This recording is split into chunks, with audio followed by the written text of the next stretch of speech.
So we have to go back to being simple. We need to go back to stop trying to analyze and understand or to know, because really there is nothing that we need to know. It's very, very important. Remember yesterday I shared about my experience about peace. We are also suspicious of peace. If somebody is too happy or too peaceful, we try to create some problem. So we need to be aware of that so that we don't boycott ourselves and our own happiness and our own peace. Next. We were created to succeed, but we are programmed to fail. What happened is we have so many programs, and that's what we need to realize. We are not those programs. We are not our beliefs. We are not our opinions and judgments. We are not our problems either. We are above all that. So again, reconnecting with that part of us that knows better. Yes? So since we are young, many times we say we want to be a dancer, I want to be a singer, and the first thing that we hear is, no way, you will have to find a job. Yes? Because that will not give you enough to eat or to pay for your roof. We decided to believe that. And then we found jobs. We found jobs that we are not happy. We go to work for money. There is nothing wrong about money. There is nothing bad about money. The thing is that we learn to put it first. Many times we put it first, and we work for the money instead of doing things for love. Success is not the key to happiness. Happiness is the key to success. If you love what you are doing, you will be successful. So if I ask you, this is the very important question in my path. Somebody asked me, what would you do even if you don't get paid because you love it? Could you tell the person next to you, what is the first thing it comes? Maybe it's ridiculous today. What is it that you would do even if you don't get paid? Please, share with somebody next to you. Tell somebody next to you, what would you do even if you don't get paid? What's the first thing it comes?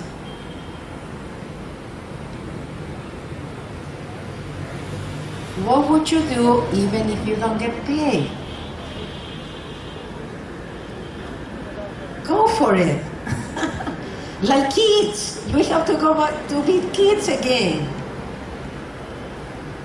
See, otherwise things are not going to come because we block them. We are our worst obstacle in our own life. So I'm going to tell you what happened to me, because I dared to share with somebody or to tell somebody what it came, that it was ridiculous. So I was an accountant. I was a tax professional in the United States, and I was doing a very good living. I had a great career. I was not looking to change careers. I was looking for peace. I never went. I had a teacher for over 10 years. I never asked him, how do I teach this? It didn't even pass my mind. I was promoting, I was organizing, I was teaching with him, but I didn't think of, I was an accountant, and I was happy, and having a good life. But somebody asked me, what would you do even if you don't get paid? So I noticed many of you didn't share, so at least write it down today. Put it on your phone, okay, so that you can find it one day. So what I said is to share with others what had helped me. That's what I answered. But I don't know if it was a year ago, I actually found my notes. I wrote it down. And if it wasn't that I could recognize my handwriting, I would say somebody wrote it for me. That was not me. You know what I wrote? Traveling the world, sharing with others what had helped me. I was an accountant, guys. So are you willing now to think at least, what would you do even if you don't get paid? There is a part of you that knows right now. Now, if you are thinking about it, it's not going to come. It doesn't come from thinking. The ego doesn't know. The ego is very limited. It's the slowest part in us. We are still trying to find the solutions from egos, yes? It's not going to work. It's not there. In Ho'oponopono, we talk about letting go. And the intellect gets very nervous about letting go, because we think now that we are in control, yes? We think we know we are in control. The intellect doesn't know anything. So the intellect thinks it's in control, but if you are not conscious, if you are not making conscious decision, you are allowing a part of you to keep replaying. Life is replaying memories. Everything, all the problems that we are having has nothing to do with what is happening now. Everything is replaying memories in our subconscious mind. So the only way is to let go. And when we let go, there is a part in us that can erase. We are like this computer, and we do have a delete key. But I have to press it. If I don't press it, the computer will not do anything. And the most important is I realized I was 100% responsible, and I said, wow, if I created it, I can change it. I was very independent since I was little. So this was really, for the first time I felt free. Oh, I don't depend on other people to change. Oh, I don't depend on, wow, this was liberating. So Ho'oponopono is 100% responsibility. What is it in me that is attracting this?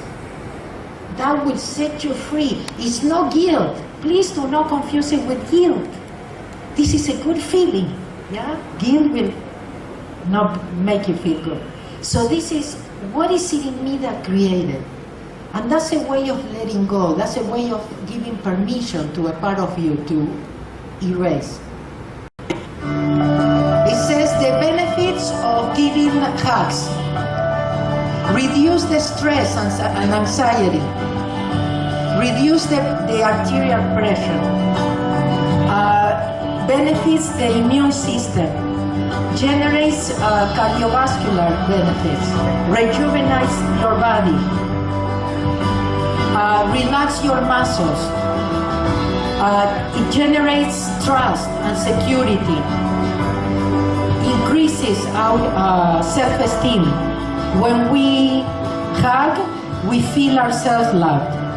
Please hug a lot.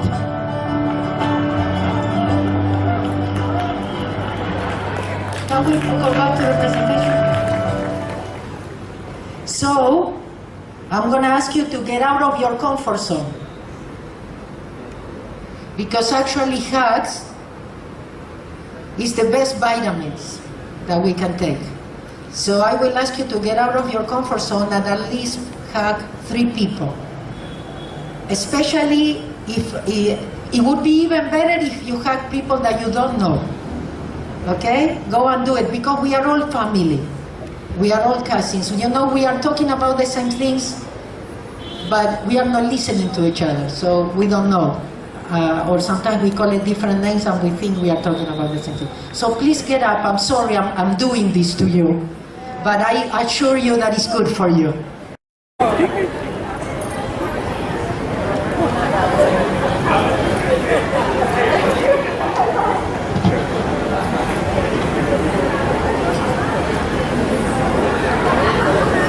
Thank you, Dean Mabel. Saying I love you ain't always easy to do, but I know these words and what they can lead you to.